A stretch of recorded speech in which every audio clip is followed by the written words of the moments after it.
This movie really wants you to remember that Deliverance exists and that it is also a movie. Hear them banjos? Frank! I told you to go lay down for making noise. It's Drewski McGillicuddy's Wrong Turn Movie Review.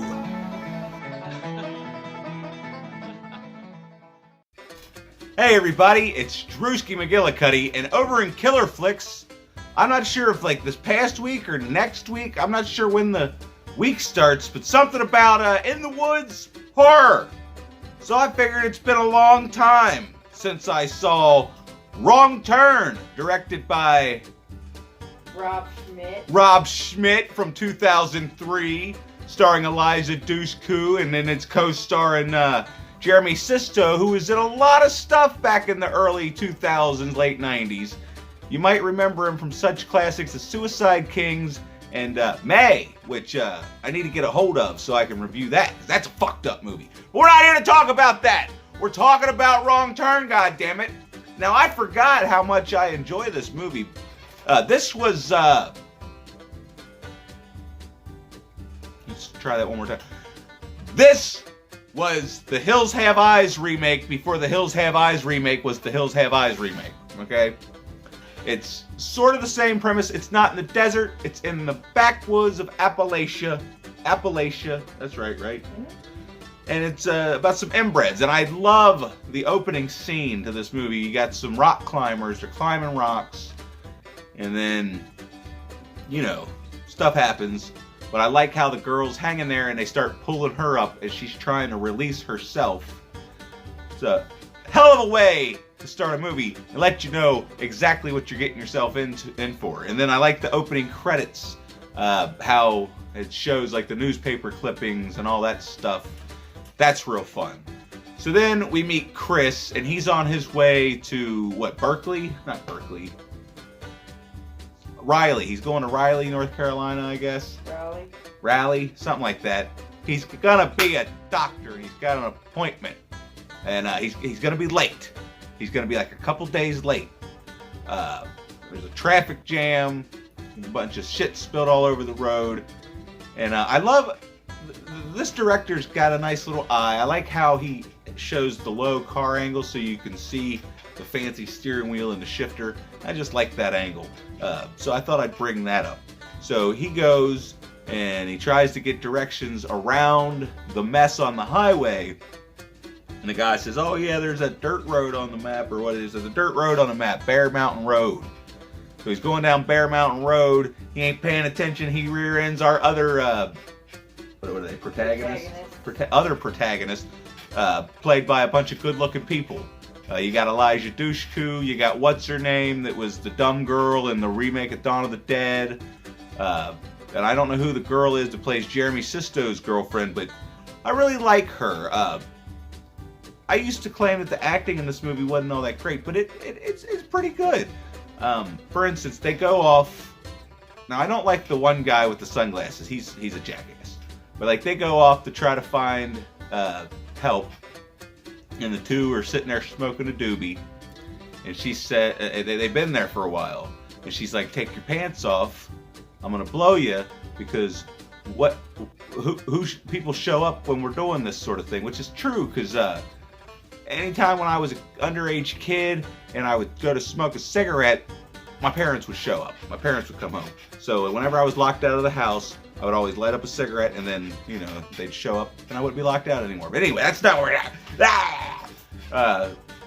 Where was I at?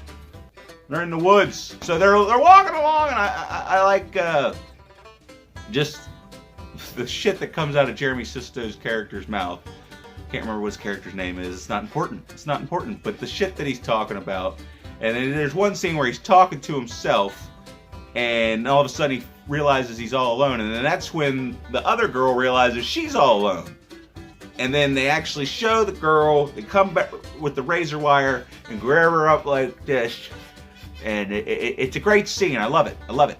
And then they go back to him, and you think something's going to happen to him, and then perfect jump scare. See, that's a good use of a jump scare, when his girlfriend comes up behind him and scares him, because it's funny. And it works with such a, you know, an actual scare, and then they get you again with the jump scare. I think it works. I like it a lot. So they come across the cabin, and as they're coming across the cabin, they're all looking through, and they realize, this is disgusting. Maybe we shouldn't be in here. Maybe we should probably leave. So they go to leave. And that's the thing about the characters in this movie. They're all likable. I mean, the one redheaded girl is kind of annoying, but she gets killed right away. They kill the most annoying characters first, and then the rest of the characters are pretty much likable. And, you know, I just get a real, aside from the fact that they all just happen to be magazine cover good looking, they make rational decisions. They act like people in this situation would act. But yeah, they go to leave. They realize, oh shit, they're coming. There's a back door. But guess what? It's boarded up. They can't get out. So, you know, they come up with a plan, and they, you know, yeah, you know what happens if you've seen this. Everybody's seen this movie, right? Right? You've seen this movie, haven't you? Yeah. Anyway, so they play, they make a diversion, and then they try to get away. Jeremy Sisto, God rest his soul, he tried his best, and Chris gets shot, and blah, blah, blah, blah, blah, but there's the two girls, the guy. They get the truck, they leave, and they end up in the trees later on. And I love that scene because, like, that's the money shot. Like, that's one of the coolest, the tree scene. You know what I'm talking about? The tree scene, one of the coolest scenes ever put in a horror film. And this is one of the best backwoods horror movies. It doesn't get enough credit. It's got a 6.1 on IMDb. But yeah, anyway, let's just keep talking about the movie. So yeah, there's that. And then all of a sudden, there's only two. There's only two people left. And there's three hillbillies chasing these two people. Hell, there might even be four hillbillies. I lost count. Oh, God. But anyway, so yeah. They hide behind the waterfall and take a nap. And they wake up. And then we got our climactic final battle, which is pretty badass. That's the other thing about this movie. There's not really a dull moment. This movie doesn't really slow down once it starts. Sure, it introduces the characters, but like I said, with the way the director directs the movie, with the camera angles and such, and then the beautiful scenery, cinematography and stuff. See, like, I'm just a jackass. I don't know what I'm talking about. But yeah, this movie looks pretty. The special effects are amazing.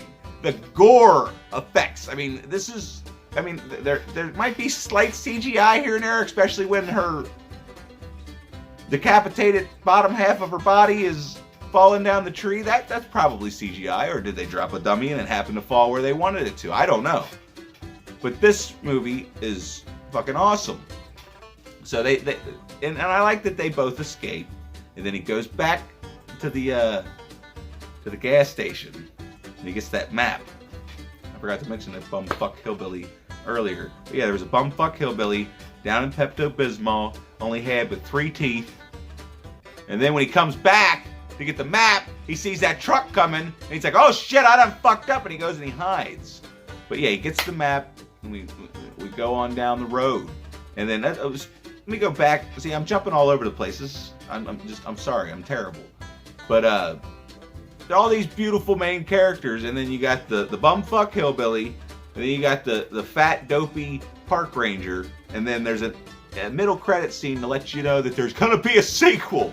And it's all downhill from here as far as I'm concerned. I've only seen the second and part of the third one, but I'm pretty sure it's all downhill from here. But yeah, even the cop in the mid-credit scenes, he's a goofy-looking Joe. You know, he's just. But anyway, that doesn't take away from the movie for me.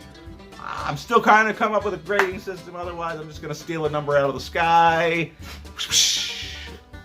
I think I'm gonna give it a 7.5. That's pretty good. This movie deserves a 7.5. 6.1's a little too low.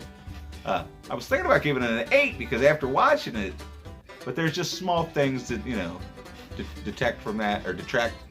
I don't want to be, you know, what's that word I'm looking for? Overzealous? I don't fucking know. 7 out of 5! Did you like the movie? What do you think? Is this one of your favorite early 2000s horror films? Because, you know, it made me remember that, you know, some of the early 2000s horror movies were pretty damn good. Now I gotta go back and revisit them because I feel like it's been a long time. So anyway, like the video if you feel like it. If not, you know, dislike it or leave an asinine comment. Nobody's been trolling me lately, and it's getting lonely over here. Shut up. Anyway, talking to you, Demon Knight. Where you been? Anyway, call me.